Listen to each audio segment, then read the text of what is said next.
Hello there, Majek here today. Today I'm going to be talking about the book review on Think and Grow Rich, chapter 2. And today we're going to be talking about desires. Desires, yep. So, it is a very interesting chapter, and it really talks about the power of desires, and not just desire, a burning desire. Yep, a burning desire.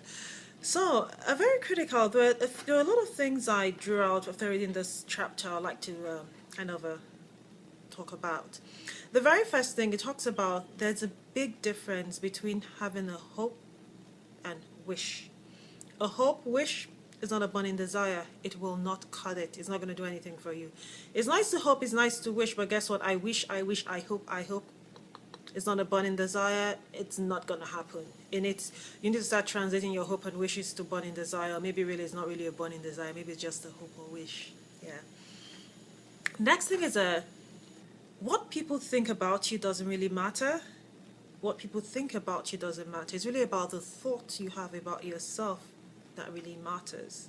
Very critical. The thoughts you have about yourself is what matters. And the analogy, or more like the stories with C. Barnes in the book Think and Grow Rich, when he went into Thomas Edison, they saw him as a Trump, but guess what? He saw himself as a partner with Edison. So what you think about yourself is king.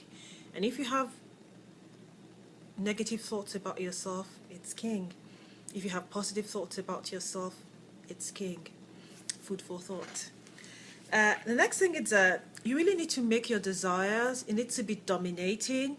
And that's the only way you can transmute it into reality. It needs to be dominating. It needs to be burning. Like burning. You need to be on fire for your desire.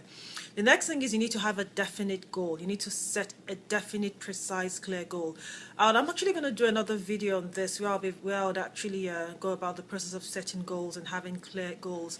But very critical, in the book Think and Grow Rich, you're actually told to stop and write your definite goal. You have to be very specific. So what I'll do is, I don't know if it's possible, I may have something on goal setting. Okay, you know what, I'll have a link below that would actually take you into a document of how to set up your goal, just based on what is here on Napoleon Hills, I think, in Grow Rich. So, but anyway, I could actually just read it out to you real quick.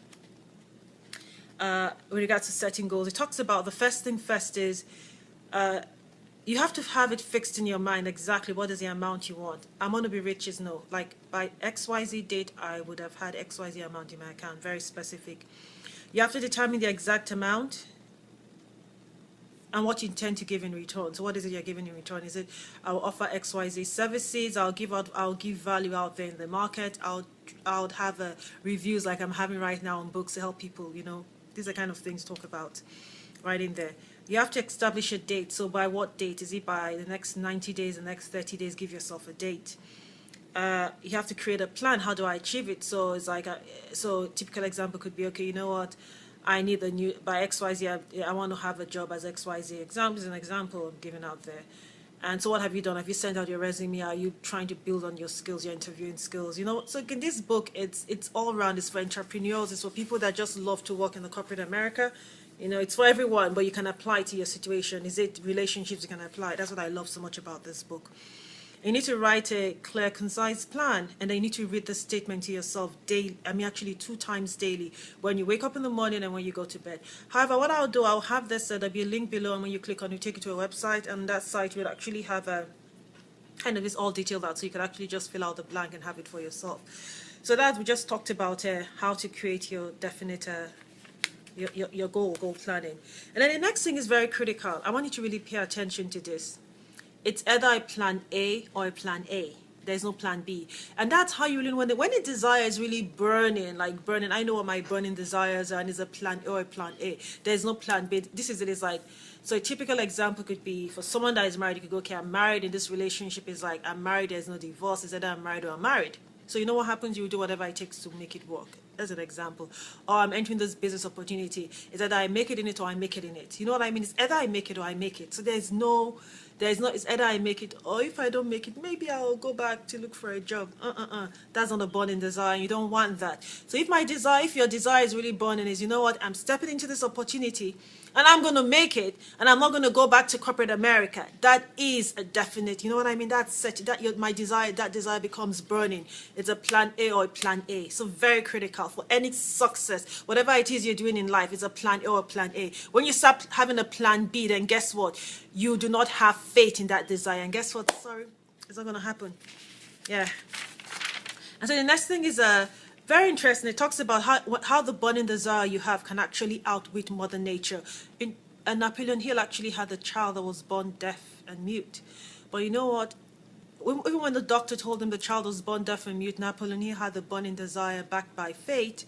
And he was like, no, this is not it. And he actually, he planted the desire for his son to hear and speak as a normal person. He had that desire. And he planted it into the son and into himself. And guess what? That child started talking like a normal human being, like a normal person, and was able to hear because they had that burning desire. A lot of times they feel that, okay, this is what Mother Nature has given to us, we can't change it. No, this just tells us the power of a burning desire and faith. You can never go wrong. And so just before I leave, I'd like to read something real quick, which in the book Think and Grow, which Napoleon Hill says, I think it's very interesting. I'll read this out to you real quick. It says, remember, too, that all who succeed in life gets off to a bad start and pass through many heartbreaking struggles before they arrive. The turning point in the lives of those who succeeded usually come at the moment of some crisis. Again, we talked about last chapter about a temporary setback, through which they are introduced to their other selves. And he goes, what is a turning point in your life? You know, there has to be a turning point in one's life. The things that happen in your life, and it just makes you go back and think deep. And that makes things happen. So anyway, thanks a lot for watching. This is part 2 of Think and Grow Rich. Stay tuned for part 3. Chapter 3 of Think and Grow Rich review. Again, thanks for watching. And as I said before in chapter 1 about regards to mastermind, I am part of a mastermind group. If you want to be part of it, you can click on the link below, subscribe, and I'll send you details. And also to be part of this, to just get this information daily. So again, all I do, I just gives out tips, values on really how to be successful in whatever you're doing in life. This information can be applied to anything. So you want to know more, just click on the link below and subscribe. Thanks a lot.